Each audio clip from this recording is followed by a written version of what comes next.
Olá, amigos do canal, bem-vindos mais um vídeo do Dicionário do Investidor. Pessoal, muito bom dia a todos vocês. Hoje é domingão, tem mais tarde aí os fundos que deram errado, mas hoje eu vou responder uma dúvida de uma galera que está querendo saber quando é que o HCTR11 pode pagar.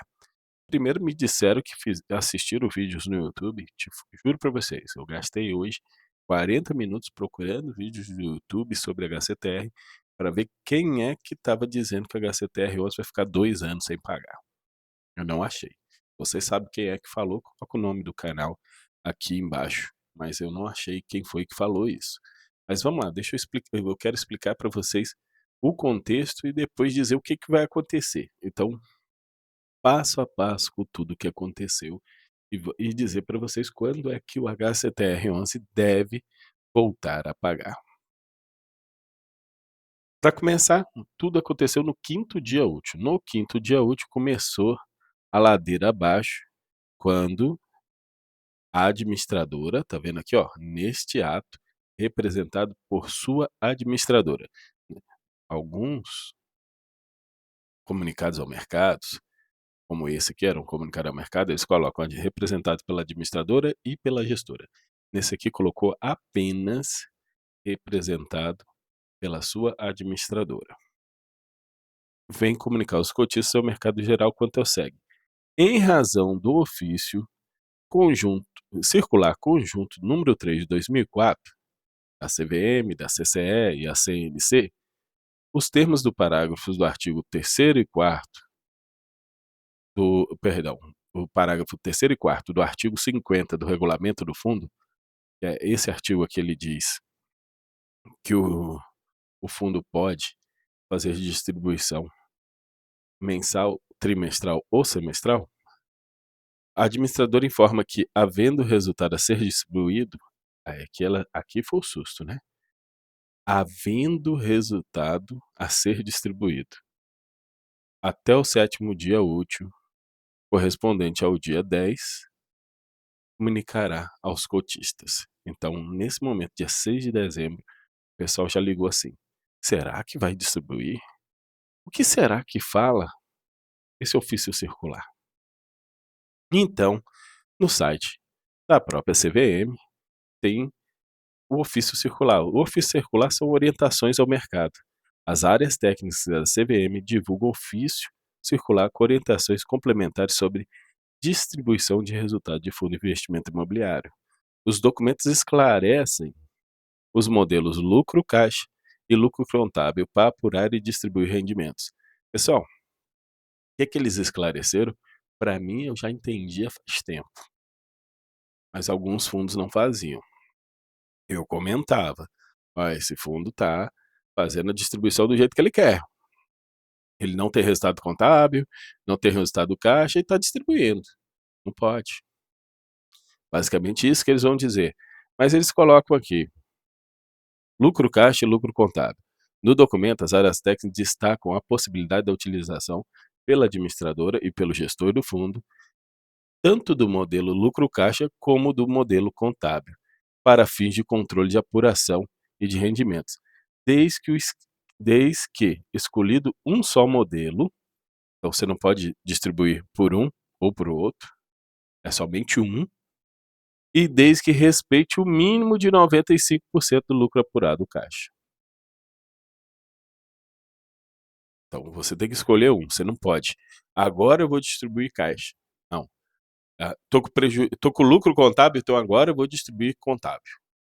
Não, agora eu tô com prejuízo contábil, agora eu vou distribuir caixa. Não. E ainda mudando de mês a mês, semestre a semestre, não pode ser assim. Tem que ser: esse fundo faz distribuição caixa, aí ele sempre distribui caixa. Esse lucro faz distribuição contábil. Aí se o fundo fala assim: eu faço distribuição contábil, e o caso do HCTR11 faz distribuição contábil, de lucro contábil. Caso você faça distribuição de lucro contábil, você tem que respeitar o mínimo de distribuição de 95% do lucro caixa. Até tem um comentário aqui, ó: o valor mínimo a ser distribuído no semestre corrente deve ser apurado com base a 95% da diferença positiva entre o montante do resultado do caixa acumulado até o final do semestre corrente. Então é por semestre. E o montante já distribuído até o final do semestre anterior. Então, ambos consideram desde que a data da primeira integralização de cotas. É importante deixar claro para o mercado a possibilidade de que o lucro caixa como uma base de distribuição e que o mínimo de 95% do lucro caixa precisa ser de cada caixa, respeitado de forma acumulada. Aí a questão é, respeitado de forma acumulada. Essa foi a interpretação do Paulo, que está fazendo aí as pessoas pensarem que agora é de forma acumulada até o anterior. Aí ele tem aqui, ó, o valor mínimo a ser distribuído deve ser apurado com base no cálculo de 95% da diferença positiva entre o montante do resultado caixa acumulado até o semestre corrente e o montante da distribuição até o final do semestre anterior. Aqui é o montante da distribuição.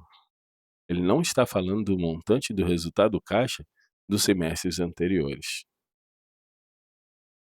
Aí qual é o problema que a gente vai ter com o HCTR11?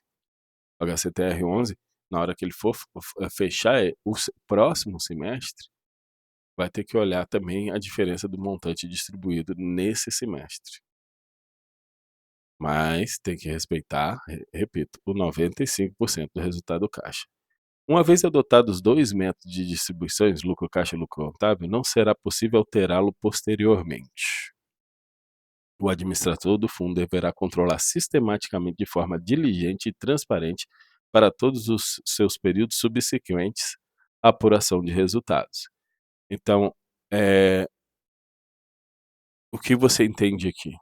Daqui para frente tem que ser tudo bem claro e transparente em todos os seus períodos subsequentes de apuração. Então, toda vez que ele fizer a apuração, no outro, tem que dizer, fiz por lucro caixa, fiz por lucro contábil.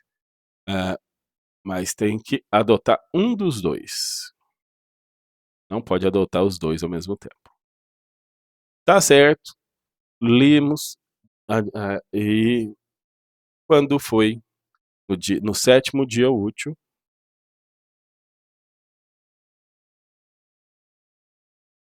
em relação ao mês de novembro, informamos que não haverá distribuição de rendimentos, pois não apresentou resultado. O administrador olhou bem e disse assim, poxa, eu não tenho resultado contábil. Isso aqui está claro em todo o relatório do HCTR11, que ele está com prejuízo contábil, principalmente pela desvalorização dos fundos imobiliários que ele investiu. Principalmente por isso.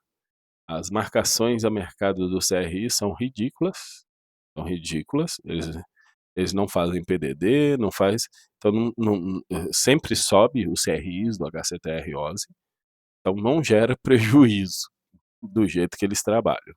Mas os fundos imobiliários não tem jeito. São reavaliados por empresas externas, e as empresas externas olharam para baixo, ele tomou prejuízo contábil. Então ele tem prejuízo contábil. Se ele tem prejuízo contábil, ele tem que ter lucro caixa. Mas ele está tendo lucro caixa. Ele está tendo lucro caixa de pouco em pouco. Tá. Mas a questão é que ele está distribuindo mais. Vocês têm o seguinte, eu tenho 50 centavos de lucro caixa e eu distribuir 60 centavos, o lucro, quando eu falo 50 centavos de lucro caixa, ele é antes da distribuição de dividendos. A partir do momento que eu distribuí o dividendo de 60, o meu 50 centavos virou menos 10. Virou prejuízo. Porque a distribuição foi maior. Então, e ele fez isso esse semestre várias vezes e apresentou em relatórios fluxo de caixa que não dá nem para a gente saber o lucro. Aí, mais para frente um pouquinho, no dia 12, agora foi a gestora. Neste ato, representado por sua administradora Vox, em cumprimento tal, na presente data, a administradora recebeu a carta da gestora do fundo, Então, ó, você pode ver que já está de um lado a gestão e outro lado a administradora. Aí ele assinou ele aqui e mandou em anexo essa carta. Ó, o ofício circular, recentemente divulgado pela Comissão de Valores, trouxe complementa a sistemática de distribuição de dividendos para todo o mercado de fundos de investimento imobiliário. A Vortex, na qualidade de administradora, isto é, responsável pela apuração dos proventos a serem distribuídos, comunicou que não apresentou resultado no mês. Em nenhum instante eles estão dizendo que ela está errada. A gestora, em cumprimento com sua transparência e geração de valor, informa que, no cumprimento de suas obrigações previstas no regulamento, assessorou a administradora na decisão acerca de distribuição, entendendo o valor de 37 centavos ser consoante com o resultado do caixa obtido pelo fundo ao longo do semestre. Aqui é entendimento, gente. Eles não estão dizendo de maneira alguma, em lugar nenhum aqui, que eles têm lucro de 37 centavos. Eles apenas estão dizendo que 37 centavos. Inclusive, nesse momento aqui, eles nem estão afirmando que 37 centavos é referente ao mês de novembro, porque foi 37 centavos também em outubro, conforme restrição do valor mínimo a ser distribuídos na definição lá do ofício circular conjunto. Salienta-se também que não vislumbra alteração em fundamentos dos ativos, de modo que os valores não distribuídos permanecem disponíveis no fundo. Isso aqui é verdade. Se não distribuir os 37 centavos, eles somam ao patrimônio. Caso realmente tenha, somam ao patrimônio, o patrimônio do fundo aumenta. A Actare mantém um diálogo com o administrador e o órgão regulamentador e entende que os melhores interesses dos cotistas para a distribuição. Então, o que eles vão sentar agora? Vão decidir e ver o que vai fazer.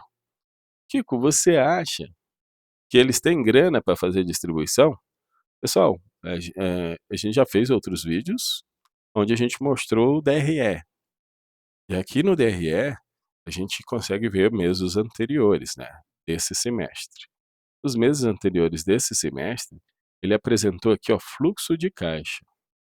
Fluxo de caixa de 33 centavos distribuiu 36.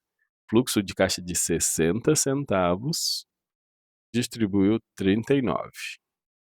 Fluxo de caixa de 34 centavos distribuiu 39.